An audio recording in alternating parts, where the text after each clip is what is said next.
Hello students, I Sunita Kharchane from SV Union School and Junior College welcome you all to Standard 10th History and Political Science.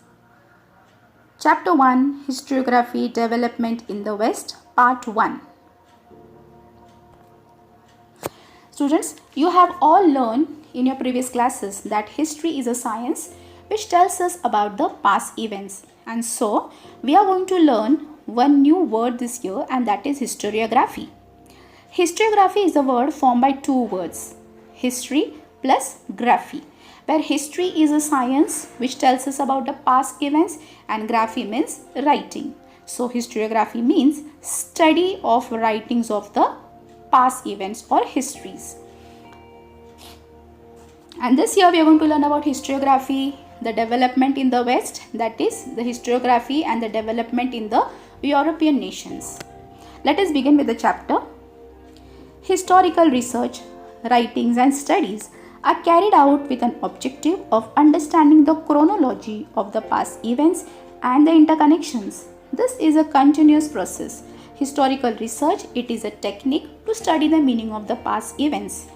Writing and studies are carried out with an objective of understanding the chronology. So we do the historical research, the writing and studies so that we can understand the chronology, that is the sequence of the past events and the interconnections, that is how are they related to each other.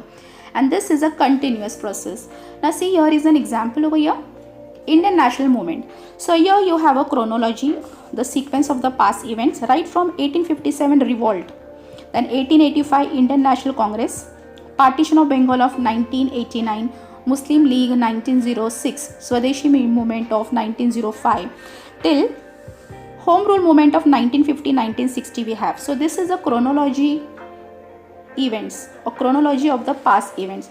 All these events are interconnected to each other, and this interconnection is a continuous process.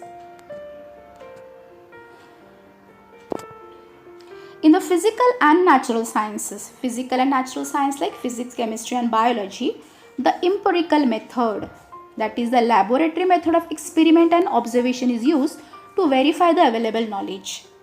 This method allows formulating laws. Formulating laws means expressing in a systematic manner that remains true irrespective of time and space. Those laws can be tested and proved repeatedly. That means if you want to experiment something or you want to verify the available knowledge, you can do it in a laboratory.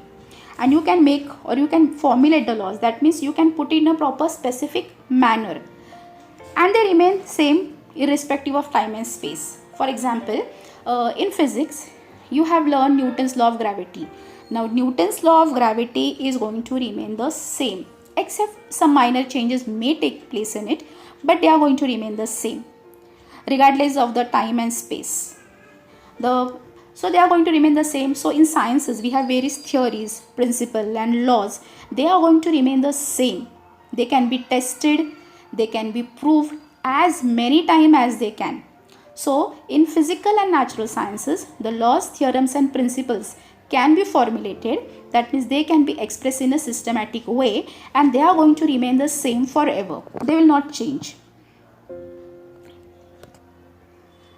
But in contrary to the natural and physical science, in historical research, it may not be possible to use the method of laboratory experiments and observation, but it is not possible in the case of historical research. Now let us see why it is not possible. Now let us take an example over here. The Maratha lost the third battle of Panipat. Now we have to find the reason for it. Now for finding the reason, we cannot go to the laboratory and we can make an experiment over here to find the reason why the Maratha failed in the third battle of Panipat. Now if you are more eager to know about it, what you can do more is that you can find out the information of it and you can verify it. But you cannot experiment anything over here. Why? Because we were not present in the historical time and space, and historical events cannot be recreated. We cannot bring the things back again. The Battle of Panipat cannot brought to life again. Also in history, it is not possible to formulate laws. That means you cannot put the laws into a specific manner that remains true irrespective of time and space. The laws and the theories keeps on changing. For example, the Harappan civilization became extinct. Now the reason for it may be, some researchers may say that flood condition is the reason. But after some years, some researchers were done, and they said that the Harappan civilization got extinct due to the changes in the geographical and in the climatic condition. So see, the theories are changing now. In historical research, there can be multiple theories, or new theories keeps on changing as the theories keep on changing as the new developed researchers are done. So in history, it is not possible to formulate laws. You cannot put it in a proper systematic ways. There are multiple type of laws which may come. That remains true irrespective of time and space. As the time passes, new researchers can be formed and new theories can be formed. So you cannot formulate them in a proper manner.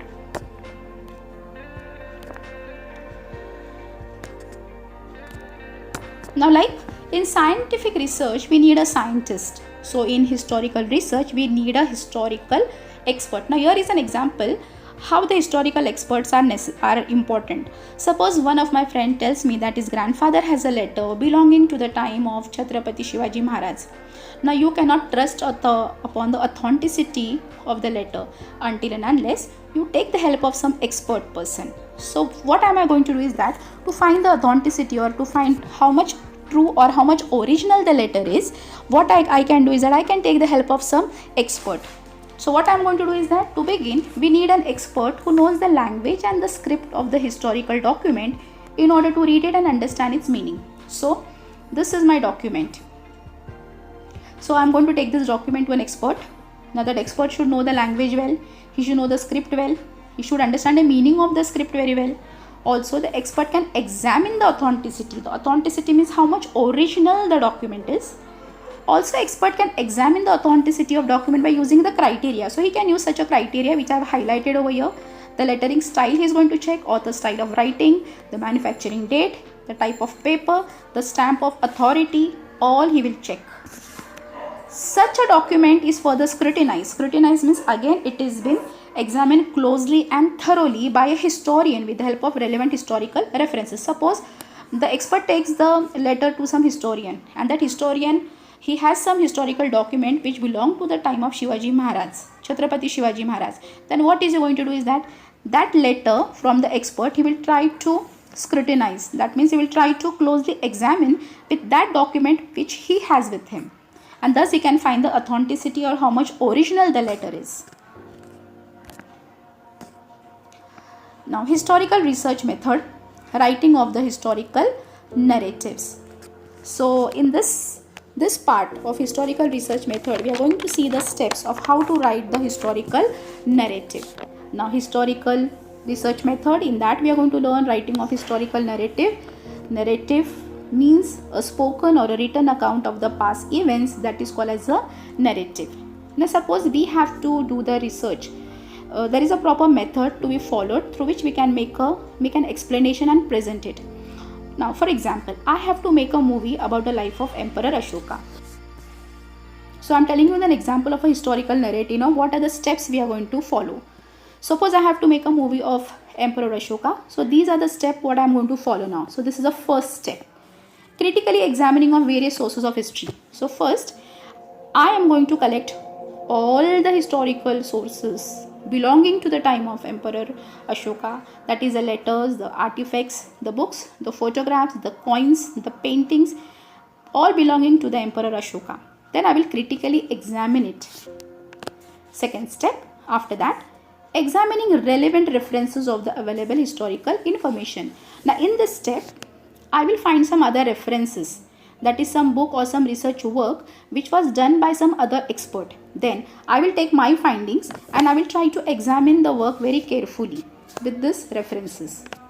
Then third, I am going to collect the historical information, highlighting the process that led to historical transition, carrying out the comparative analysis. Now in the first step and in the second step, I have got a lot of information.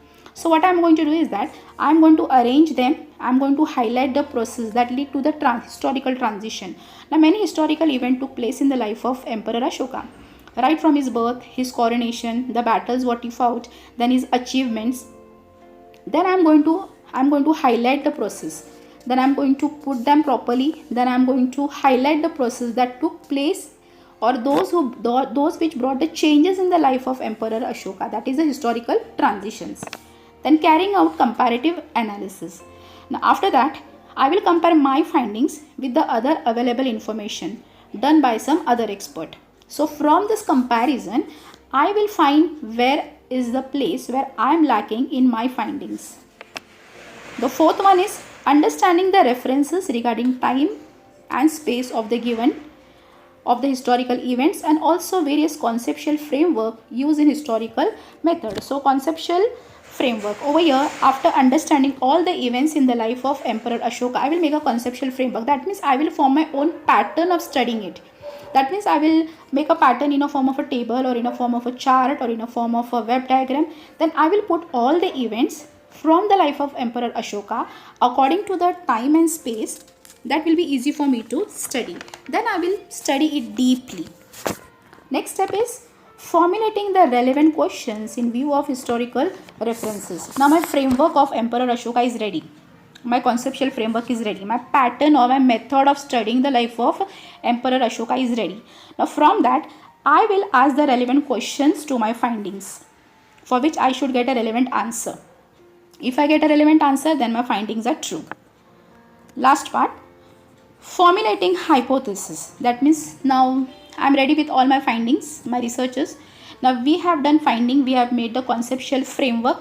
Then I have asked the relevant questions also. Now I have to find the hypothesis. That means I have to make an assumption. That is, I have to explain the findings with the limited evidences which are available from the past events. From that my researches will be done. So likewise my historical narrative will be formed. So these are the steps which one have to follow if the person is going to do the historical narrative.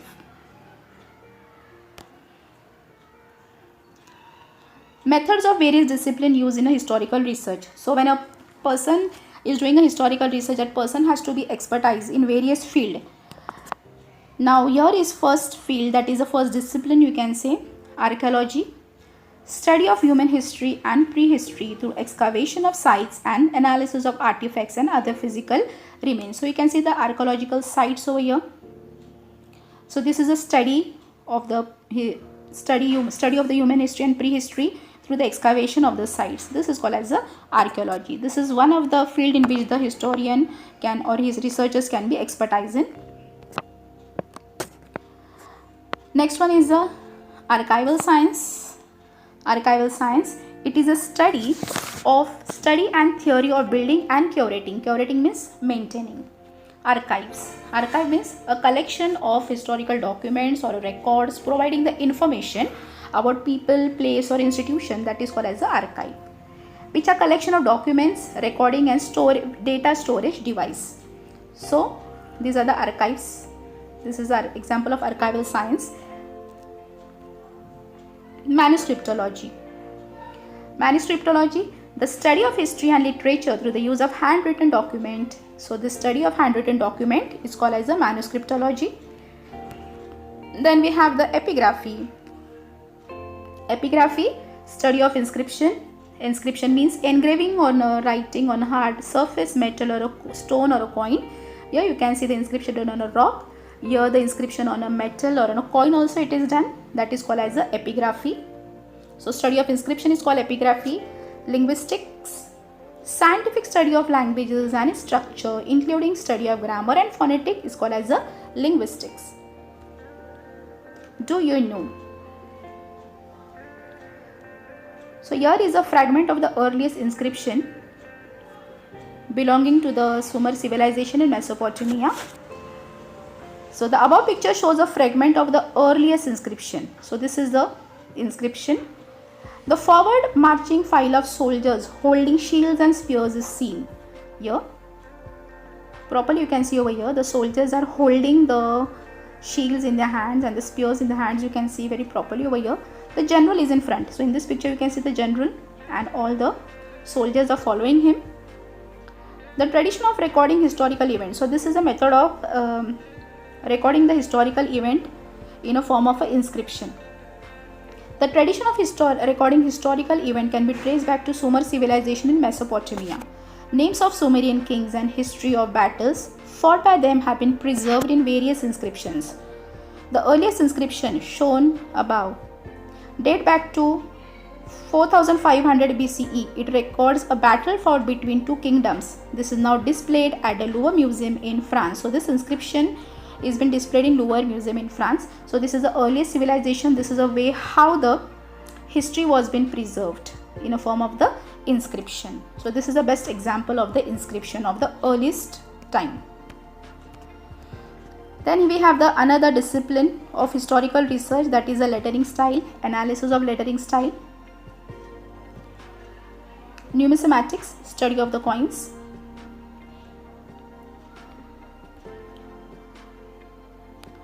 Genealogy, study of the lineage, study of descent traced continuously from an ancestor. So here you can see the genealogy or the study of lineage of the Bhosle family from Shahajiraje Bhosle, Shivaji Maharaj, Chhatrapati Shivaji Maharaj, Sambhaji Maharaj, Chhatrapati Shahu Maharaj and Shivaji too.